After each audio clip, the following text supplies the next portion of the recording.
काही करत नव्हते. विठाला विठाला विठाला विठाला विठाला विठाला विठाला विठाला विठाला. शिवाजी महाराजांनी ही जी माणसं निर्माण केलेले होते ना, विचार करा.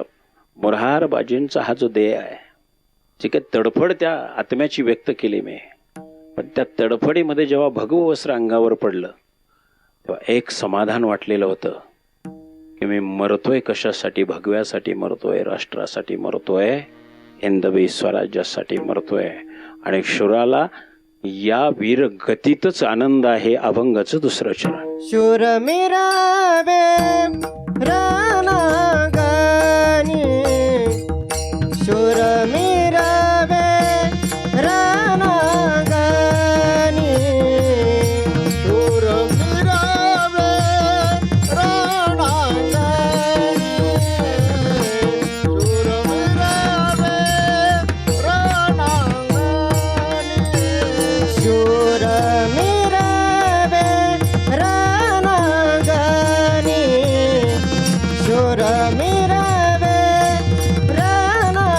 रणगानी, शूर मिरावे रणगानी, शूर मिरावे रणगानी. मरणे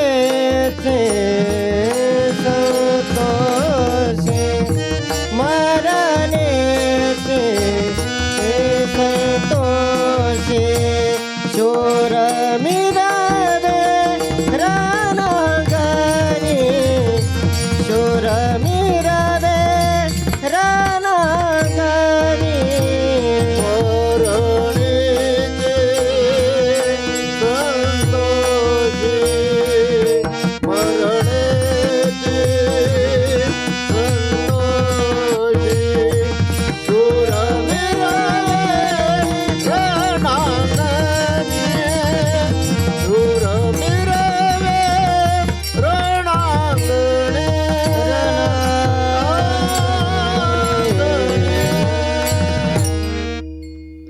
मोरारबाजी गेल्याची बातमी राजगडावर महाराजांना येऊन मिळाली. महाराजांचा जीव त्या ठिकाणी कसावीत झाला. मोरारबाजींसारखा एक रत्न जर खर्च पडायला लागलं तर हिंदवी स्वराज्य काय कामाचं.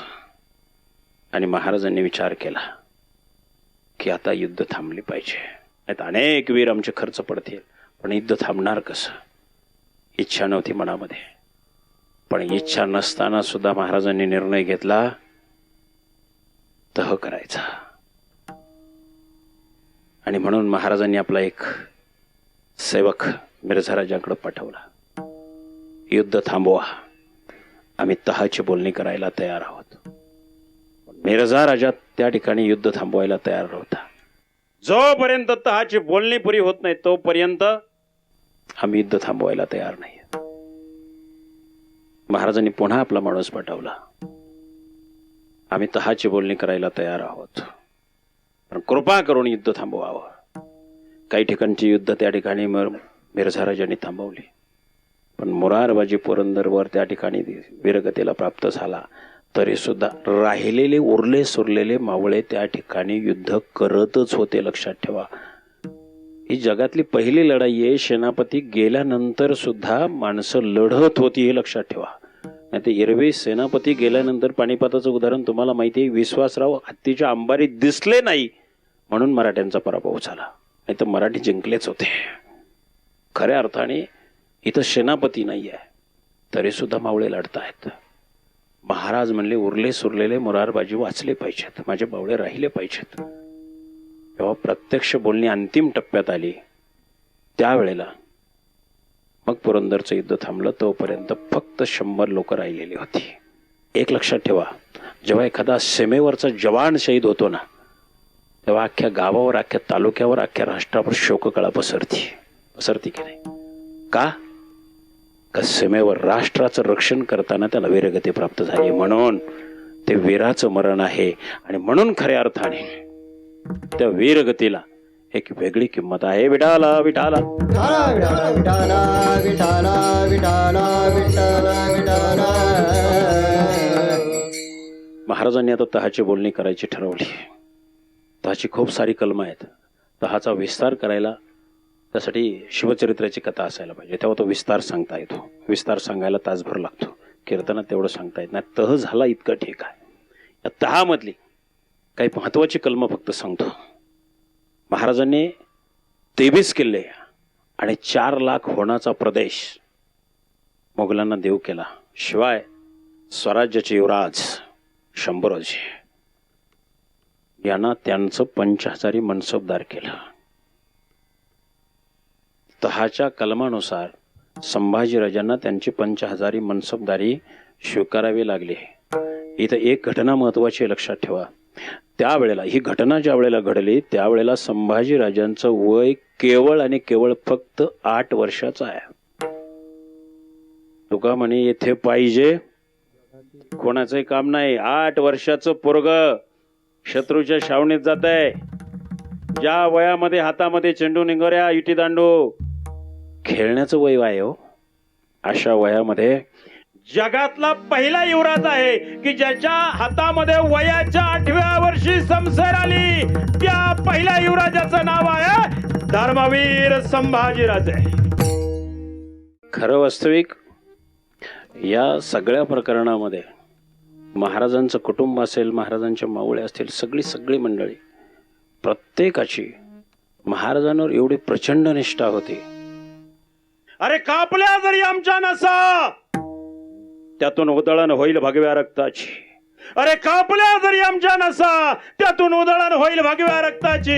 अरे फाडली जरी आमची छाती तर हृदयात मूर्ती दिसेल छत्रपतींचे.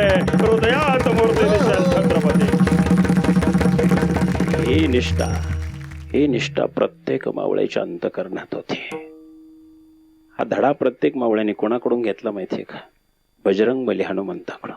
त्यांची जशी निष्ठा रामावर होती त्यांना इतरांनी विचारावं, तुझ्यात तरी, सीतामाईनेच विचारलं, तुझ्यात तरी कुठं राम आहे? हनुमंतरायाने सांगितलं, निस्ते राम नाही आई साहेब, तुम्ही सुद्धा माझ्या हृदयात फाडली छाती आहे. बघा इथे तुम्ही आहेत, लक्ष्मण जे आहे तिथे तुम्ही डाव्या बाजूला, इकडच्या बाजूला लक्ष्मण भैया आणि मध्ये माझे रामप्रभू आहेत. हृदयात जागा आहे. तशी मावळ्यांच्या प्रत्येकाच्या हृदयामध्ये छत्रपतींना जागा होती. विठाला विठाला विठाला विठाला विठाला विठाला विठाला विठाला विठाला विठाला विठाला. आणि खऱ्या अर्थाने तहाची बोलणी झाल्यानंतर तहातल्या काही कलमानुसार महाराजांना नाईलाजाने का होईना मोगलांना सहकार्य करावं लागत होतं.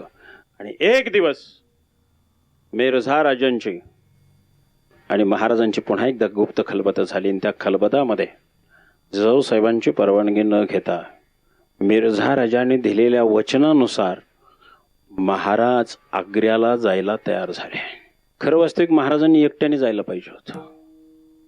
महाराज मनामध्ये विचार करतायत, आमचे युवराज शंभूराजे, जसं आम्हाला महाराजा शहाजीराजांनी आम्ही लहान असताना शत्रूच्या दरबारात नेलं होतं विजापूरला, तेव्हा महाराजांचं वय होतं 11 वर्षाचं. शहाजीराजांनी शिवाजीराजांना त्या ठिकाणी त्या दरबारात